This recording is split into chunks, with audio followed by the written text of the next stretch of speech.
মাধ্যমিক স্টুডেন্টদের জন্য বলছি, ইতিহাস কিন্তু ভীষণ ভীষণ ইম্পর্টেন্ট কয়েকটি টপিক বলছি, যেগুলো কিন্তু পরীক্ষায় আসতেই পারে এবং আসার সম্ভাবনা অনেক বেশি রয়েছে।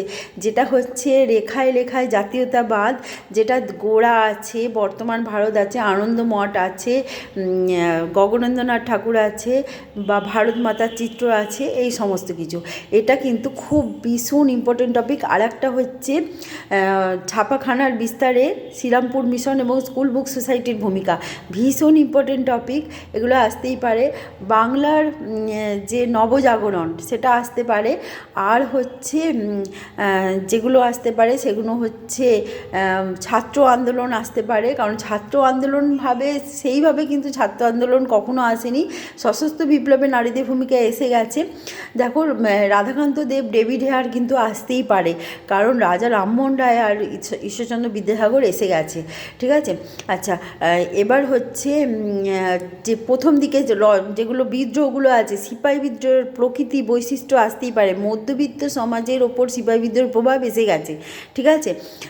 সেই জন্য এবার বিদ্রোহগুলোর মধ্যে ফরাজি ওয়াহাবি আন্দোলন আসতে পারে। আমার মনে হচ্ছে এই দুটোর মধ্যে যে কোনো একটা আসতে পারে, কারণ সন্ন্যাসী ফকির বিদ্রোহ, সাঁওতাল বিদ্রোহ, নীল বিদ্রোহ সব এসে গেছে।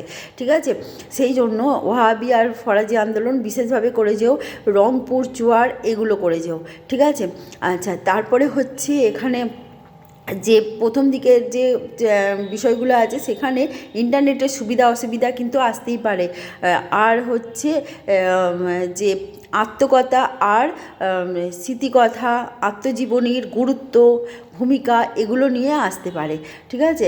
সুতরাং ওগুলো কিন্তু করে যাওয়া খুব জরুরি, এগুলো করে যেও। ঠিক আছে।